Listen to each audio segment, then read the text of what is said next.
Welcome to Not Just Money with your hosts, Doretta and Lee. This isn't your typical podcast about finances.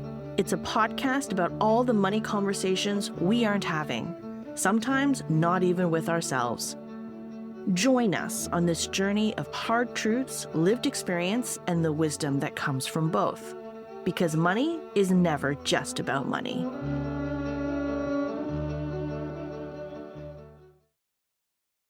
Hey Lee, today we're diving into money regrets. Why do I get a feeling this is going to be a depressing episode? But we know there is interest based on our mail run. Oh, come on, it could be super entertaining. And either way, it's definitely worth talking about because money regrets are the mistakes we learn from. Yes, and this is my excited face. And yes, for sure. I mean, we've all made them. I've made them, you've made them, and there's a whole lot of research out there on what people regret most about what they've spent their money. So, I don't know, maybe shining a light on the biggies, we can prevent our listeners from learning the hard way. Hope so. I mean, they say people don't learn from other people's mistakes, but only from their own. But you know me, I'm always optimistic. Mm-hmm. So let's start with the research. What people say they regret the most. Hey, I'm curious too. Take it away. Okay, so I did a dive into the research on this, and I looked at two things: recent surveys and social media chatter. So, research studies. I looked at a bunch of publicly available survey results, and they're mostly from financial institutions. They're Mm-hmm. basically quantitative studies where a bunch of people respond to a questionnaire. So, the people answering the questions are recruited, often from panels, to provide a representative sample, age, geography, work status, all that kind of stuff. There's a whole science behind it. I assume they are recruited to represent the demographics of the general public, right, in a smaller sample size. Yeah. So, what did you find? Honestly, no surprises. Actually, I bet you can guess the top three. The biggies? Let's see. Not saving, overspending, and taking on too much debt. Yep, that's it. Though bad financial advice sometimes makes the top three, but Interesting. I think that's a function of the questions that were asked. Because most of the surveys are done for financial institutions, and that's a really key question for them. Right. You really have to be thoughtful when you look at survey results. There's a science to selecting participants, and there's an art to asking the right questions, especially if you want them answered a certain way. So, when you're looking at those headlines and articles, it's important to consider who's asking the questions and why, and what are some of their motivations. Exactly. And then there's data dredging. With a big enough Ugh. data set, you can prove pretty much anything. Remember And what probably the Churchill's reverse. Yeah. Remember what Churchill said? Three kinds of lies: lies, damn lies, and statistics. But that's Oh, a whole, yikes. whole, whole, whole different story. So the other biggies that came up in the survey results were making only minimum credit card payments, over borrowing, not saving early for retirement, lifestyle creep, and not investing or investing too conservatively. No surprises there. And, we talk about all that stuff. No, we do. And I've commissioned this kind of research myself in a past life, and not just surveys. I've also done qualitative research, which is focus groups where you get to hide behind a one-way mirror while a professional researcher is exploring people's experiences kind of in depth, probing questions, all that kind of thing. And it's the same sort of findings. And that's also consistent over time, interestingly enough. I mean, I was doing this kind of stuff more than a decade ago, and I was even then looking at studies that went back long before that. The biggies are the biggies. They were the biggies then, they're the biggies now. So, what does that say about millennials and Gen Z thinking that they have nothing to learn from their elders or from the past?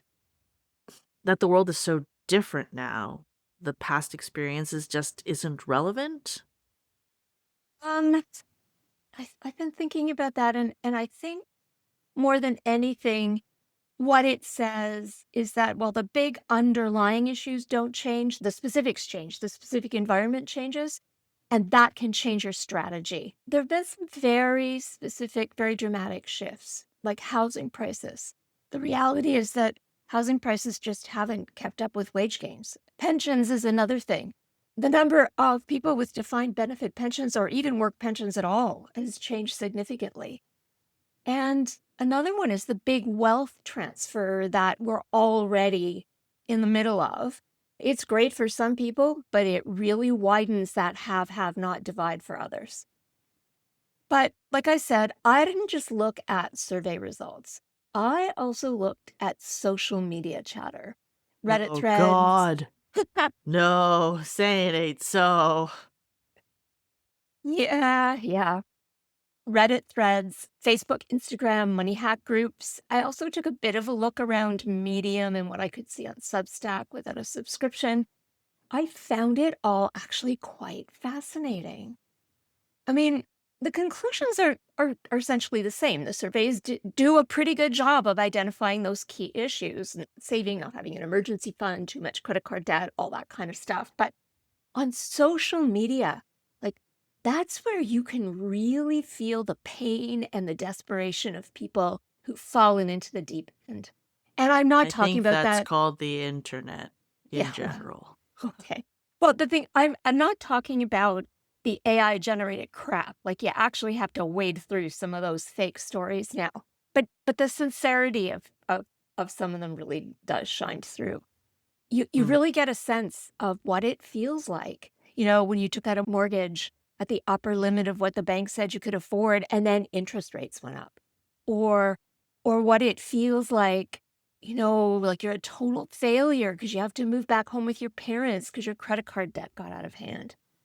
It's interesting though. The platforms are all different. At least that's what it seemed like to me. Having quit social media in 2018, maybe with the exception of LinkedIn, I am probably not the specialist between us.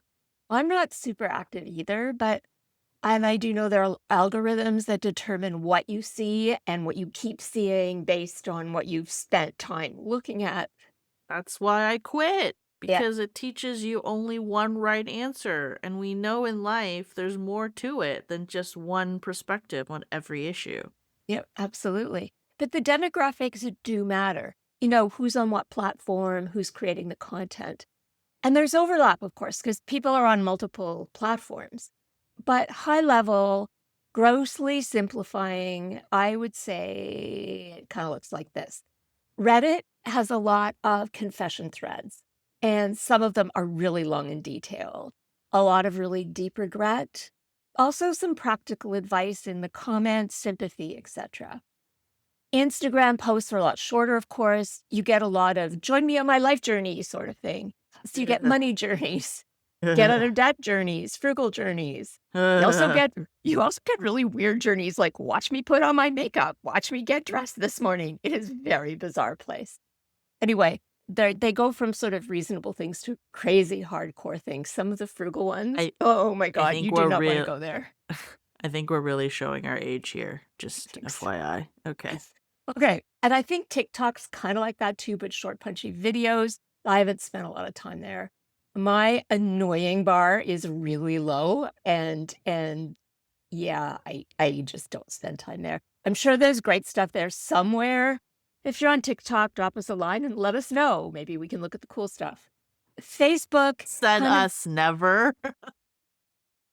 We've never been the cool kids, let's be honest. This is true. This is true. Okay. Facebook is more community driven. You get these thematic money groups like Frugal Everything and Planner Girls Debt Free. A lot of if I God. could go back. Yeah. Oh God. If I could, you get to see things like if I could go back and do it over posts, that kind of thing.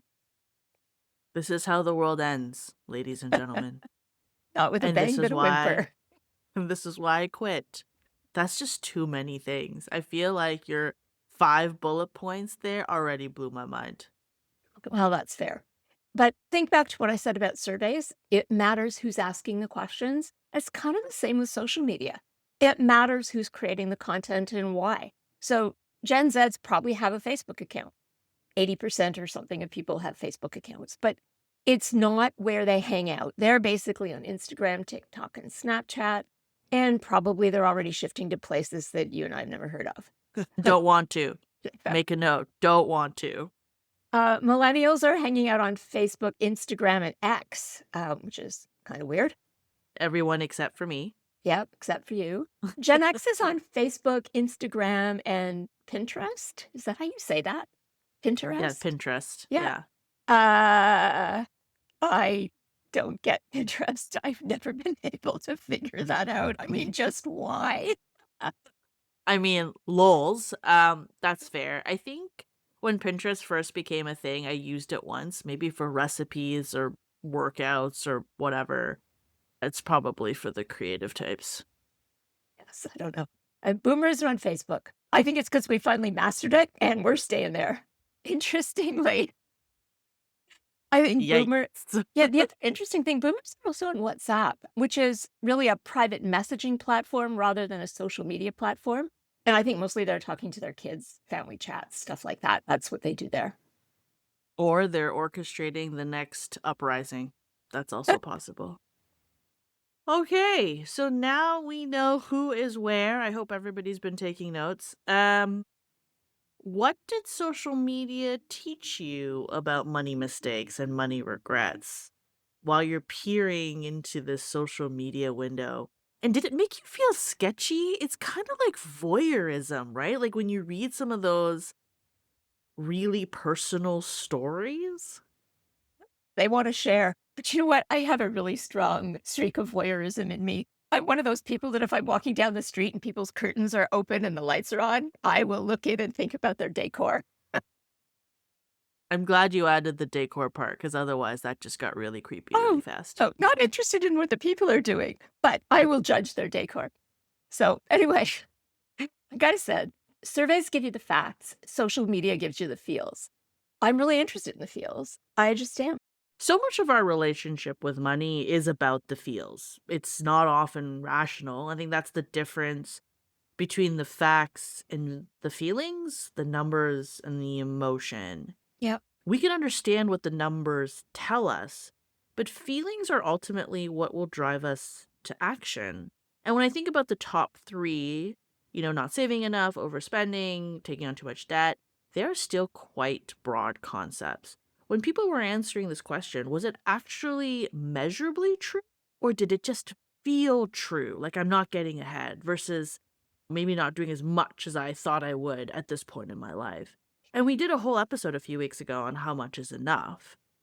And the folks who answered those questions might, in fact, have had their finances in hand, but when they asked, they felt differently or answered without quantifying it.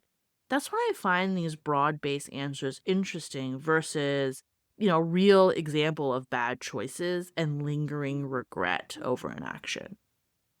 Let me tell you, when you go down the rabbit hole of social media, you get a whole lot of that lingering regret. Okay, so let's look at the major money regrets from social media. None of these are going to surprise you. None of them surprise me.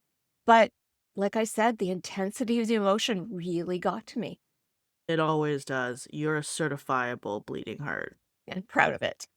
Okay. Number one, not starting to save and invest early. So you see things like, I waited till I was 35 to open a TFSA, or I kept my money in cash because investing felt scary. And here's Doretta slowly putting her hand up on that one. I didn't understand compound growth, that kind of stuff. So basically, financial inertia. Yeah, like I thought future me would figure it out. Oh my god, future me! Ah, I knew you would love I that. knew I knew this was gonna come up. Yeah, it's so interesting, right? Because we don't know future me. Future me is a stranger.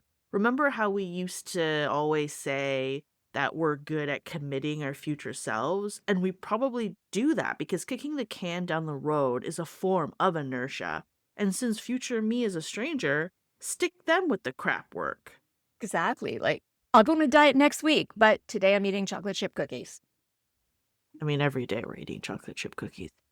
One of the reasons we don't make good decisions for our future selves is that our future self is, in fact, again, a stranger. There's really interesting research on this, and not just psychology research. There's real neuroscience.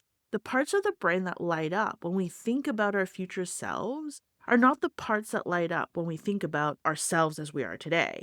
They are the same parts that light up when we think about strangers. When I say our future selves are strangers, there's science that backs us up on this. And so when our future self is a stranger, we don't mind discounting them or giving them the extra work or the worst work, shortchange them. That's why the science says to get to know the future you. Who is the future you? Visualize them, love them, give them a hug, and maybe your daily choices will change. It's really interesting, though, isn't it? That science about the future. One of the things it makes me think about is the indigenous concept of 7 generations, where you're not only thinking about your future self for big decisions, you are thinking about your children, your grandchildren, etc. So the weight of those big decisions, you have to take really seriously. But I think it also has to be real to you. I think that's the point the science is trying to make. Yeah. It's funny, I remember 16-year-old me thinking, 20-year-old me seems like a really far time away. 30-year-old me seems like a whole lifetime. And here I am past that. Yep. And it was literally in a blink of an eye. And I don't think people are lying when they say time speeds up. You don't know until you know. Okay. Okay. Let's put that aside. Another huge regret. Again, I think we'd expect big regrets on high interest debt, credit card balances, payday loans, minimum payment, all that kind of stuff. So typical posts would be minimum payments felt manageable, ... until they weren't. Yeah. Or I didn't realize that minimum payments were getting me nowhere. Yeah. Yeah. That People you really, had to pay more than that if you wanted to actually get out of that debt. God, I know. Buying stuff on sale, carrying the credit card debt, and this stupid thing that you bought probably ends up costing you more than it would have cost full price, and it's probably dead by the time you paid for it. It drives me nuts. Okay. Then there's lifestyle creep. And that kind of looks like people talk about regretting leasing luxury cars after they got a promotion or moving into a dream apartment or a dream house that really strained their cash flow. People who had to buy designer everything once their income rose, you know. The old story. Expenses rise and savings don't. Yeah. Okay. Another one that came up a lot, it's interesting. FOMO investing, fear of missing out investing. And you see a bunch of confessions about buying high and selling low. Oh God. Meme stocks. Crypto spikes. Yeah. Basically chasing the hype. Yeah. Seriously, buying in because some friend of an influencer made a killing. This is not a strategy, people. Yikes. Okay.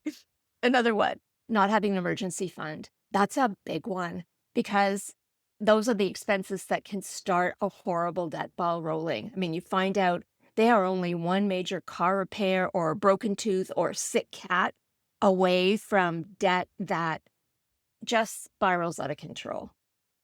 That one makes me sad. Please have an emergency fund. Please. Yeah. Here's one we did an episode on partnering up without full financial disclosure. There are so many stories from people who found out their partners were hiding debt or just discovering that they had completely incompatible spending values and spending philosophies. Go back a few episodes to learn more about that. Yep. Yep. Okay, here's a really specific one. Not negotiating their starting salary. I think we need to do another show on this one. Accepting the first offer of a starting salary. It may not look like much when you start, but if you stay with that employer, that gap just grows and grows. And let's be honest, it's worse generally for women. Annual increases, promotions, etc., they tend to be on a percentage basis. And that means you fall further behind every year. The only way out will be to change employers. But I've seen organizations trying to be better at this with, very visible pay grades. So 2 exact roles are not super far apart in salary levels. I think it's still an issue. Some of those salary ranges are enormous. Like they're so big That's that true. they don't Yep. mean anything. But let's put a pin in that one and do a future episode on it for sure. Overall, what really hit me in the social media postings about money mistakes was as I've said, the depth and the intensity of the regret. It's more than a mistake, right? Mistakes happen. We learn from them. We know what to do for next time. It's pretty straightforward, but this level of regret, this is visceral. And I would say if you dig around in the threads, the confessions, the journeys, there are also some really great redemption stories, journey stories like how I recovered, how I paid off the debt, how I saved enough, real tributes to resilience and determination.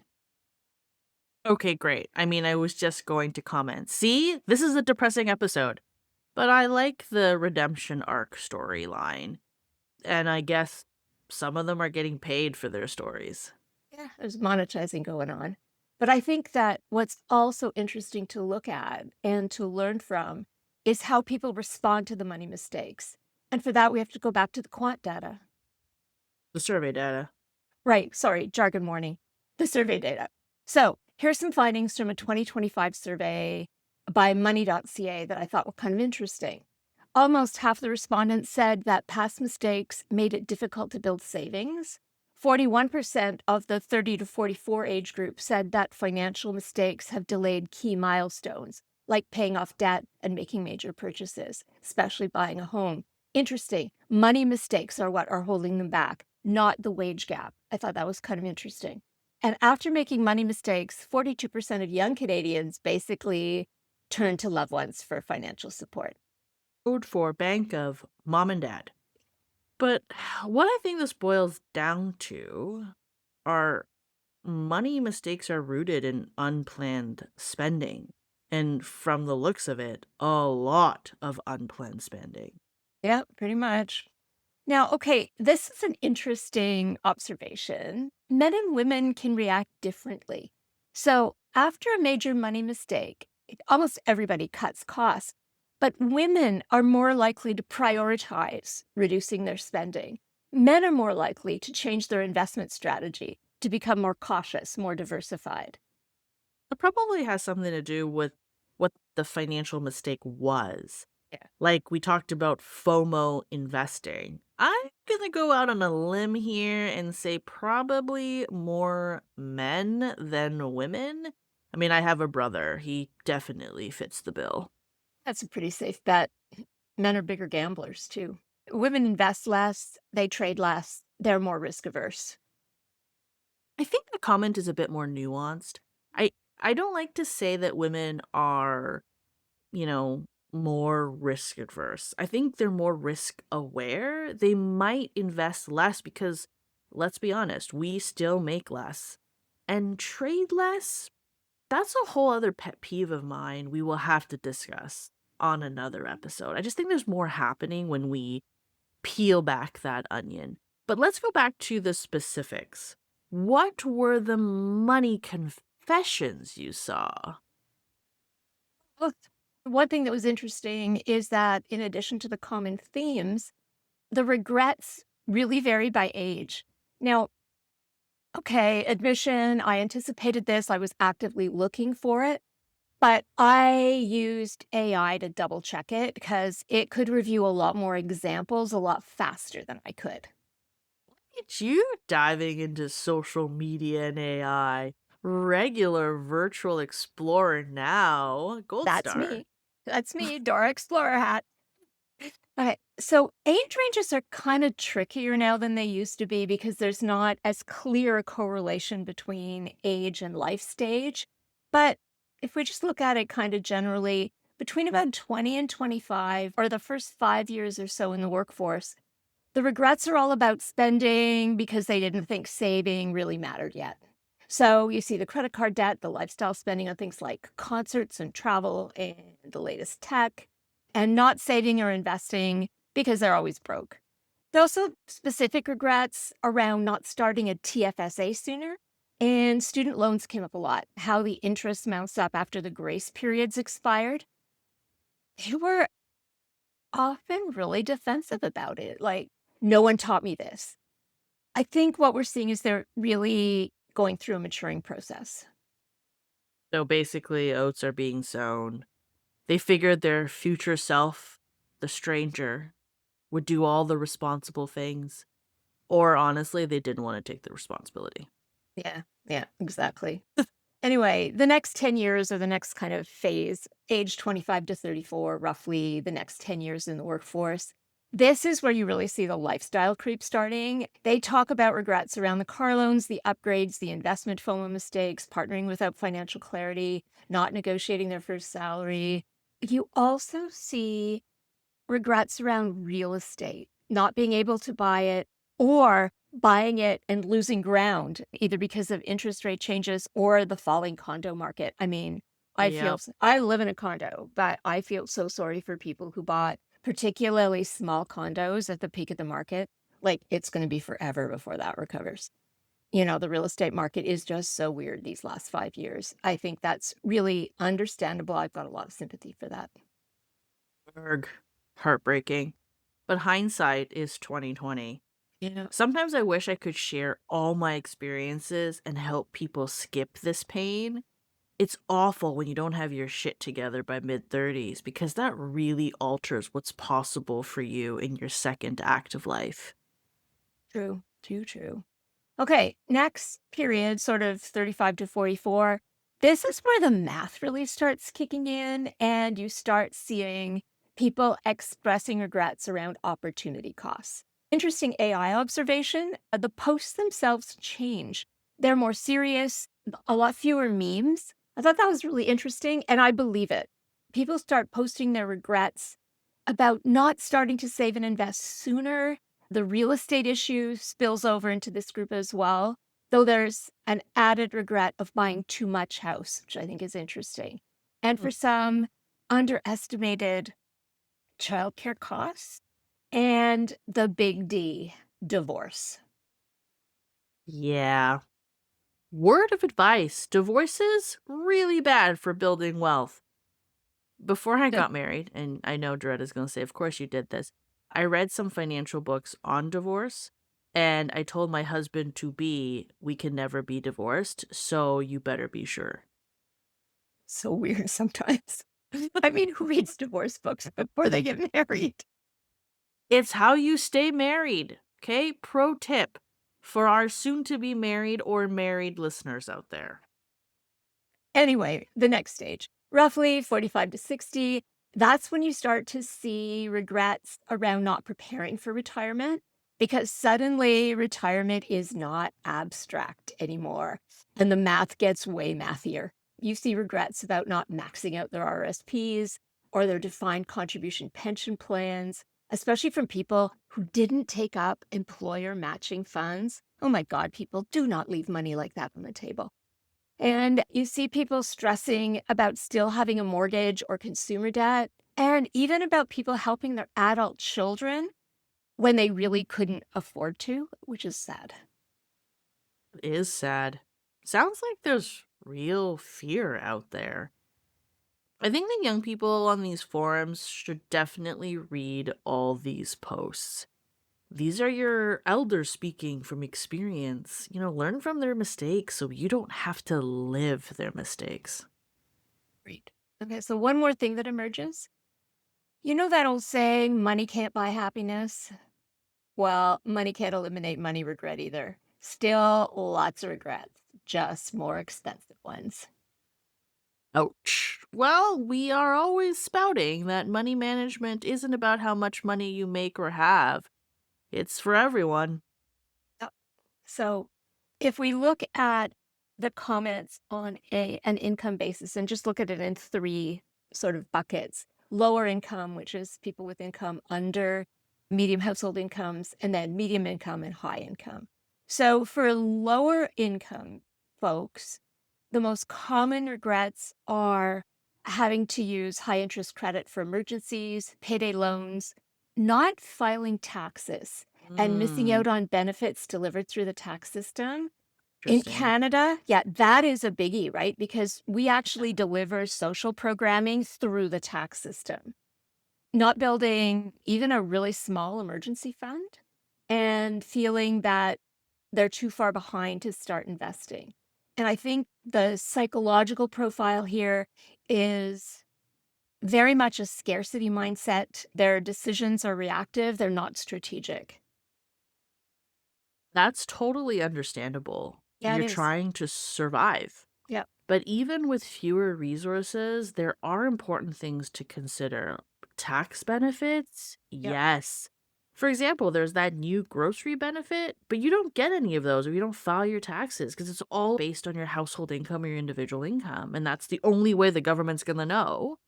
And yes, emergency fund, sometimes even saving $20 and you work up to $100 or more, that can save you so much if you get into a real crisis. Yikes, I'm depressed now. What's next? Okay, well, middle income folks, the most common regrets you see here: lifestyle creep that eats up all their raises or promotions, too much house relative to their income, underfunding their TFSAs. Magic of compounding. Love TFSAs. That's another whole story. Not automating their savings. That's a really interesting one because automating savings is all about doing something nice for your future self. You know that stranger out there? Yeah, go Um, back to our savings episode on the basics. yep, yep.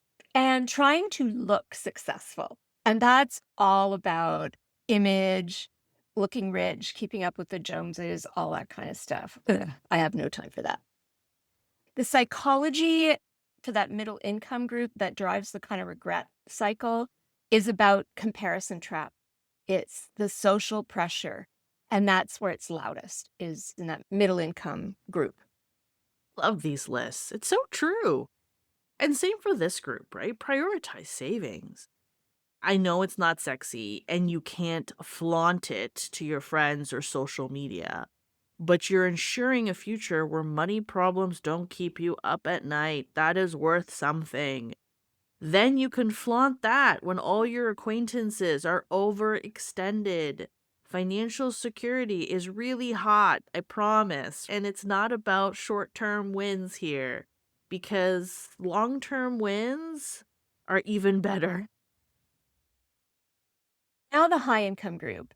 Okay, so the common regrets here are overconfidence in picking stocks, a lot of fuss and bother about tax inefficiency, what their RRSP versus TFSA strategy was, illiquid investments, so private deals or having so much of their assets tied up in real estate, and burnout from chasing more income instead of wealth stability. And the psychological profile here, I think, is kind of they're obsessed with optimizing, with getting the most out of it. So things get really complicated for them. You know, you get this whole sort of sense of, I earned a lot. I didn't get to keep enough. Is it bad that I care less about these people? It is not. It I is guess, not. more money, more problems, but these are kind of self-made problems. Tax inefficiency? Really? Look, if your tax bill is huge, it's probably because you make a ton of money. That's a good thing. Overconfidence? I think that's a character thing, not necessarily related to wealth, because I've seen it in folks who I wouldn't consider in the high income category. But I do think the people obsessed with money have the hardest. And we covered it in our episode of Enough. Like, it's never going to be enough. And ironically, I think they probably feel the same as those in the lower income bracket, just maybe living in a nicer place with more brand names. It's interesting. You know, what it really makes me think about isn't the money mistakes themselves, because we know what the money mistakes are. What it really brings home to me is the intensity and the impact of all that regret. You know, the sorrow, the shame, the anger. Regret is a really strong, really complicated emotion. Oh God, I feel a Doretta tangent coming on. Well, yeah, it's important. I mean, remember what we've always said, our relationship with money is a lot more about emotion than it is about numbers. You see it in the surveys, you see it in the social media. Regret does not look like numbers. Regret looks like, I didn't know, I didn't act soon enough, I did the wrong thing. Regret is just a really complex, complicated emotion. It's about blaming ourselves for the ways things turned out, and it hurts. And it leads to all kinds of like wishful thinking. What if I'd done this? What if I'd not done that? What if I'd chosen differently? It can be really self-destructive and, send us down these paths of a gazillion alternate realities. You know, exploring regret's been a driver of literature since forever. I mean, guilt, regret, redemption. It's a universal story arc. Tale as old as time. And also exceptionally whiny. I also think it has to do with loss aversion. We regret what we missed out on, but ultimately, regret is a wasted emotion and wasted energy. So I have two friends. One would tell me life is about minimizing regret. The other would tell me we have no free will. Why I think those two sentiments are so interesting is that the former is all about making choices you think you are less likely to regret. The other is, well, you're always going to make that choice, so why regret the inevitable? So, my conclusion, nothing matters. We are all screwed. No, just no. You're welcome. You're welcome. Okay, you could be as skeptical as you want, but regret drives literature for one reason. It's because it's real, like real world real. And psychologists have a whole body of research around it. I've heard them actually refer to it as regret literature, though I don't think they mean it in the literary sense of guilt and redemption. In Or fact, did it some of mean I regret reading it? I um, regret this literature. so some of the studies, though, they actually started by trying to figure out why we don't make good money decisions. Like, why is it we don't do the things that will serve our future selves, so to speak? So psychologists basically see two different kinds of regret. There are action and inaction. So the things we did and the things we didn't do. And that absolutely holds true for money regrets, right? We saw it in both the survey results and in my deep discount tour of social media. It's because we always want the chocolate chip cookie. I think we've answered that question.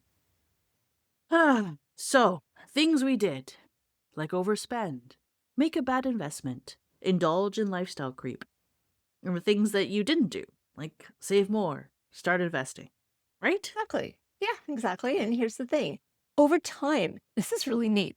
Over time, the research suggests that we regret the things we didn't do more than the things that we did do. So if you ask somebody regret from a week ago, they'll talk about something they did. But if you ask them about a regret from a decade ago, they're more likely to talk about something they didn't do, the missed opportunity, the whole what might have been. Kind of saw that too. I mean, the savings issue, right? This is the number one regret. I didn't save. I didn't or couldn't start saving or investing sooner. Regret can also be positive. Now, I've done some reading on this. We learn from our mistakes, we move on. You talk about regret in literature, but isn't that mostly about redemption?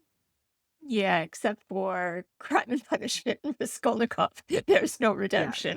the only book I have never been able to finish in my life. But it is Crime and Punishment.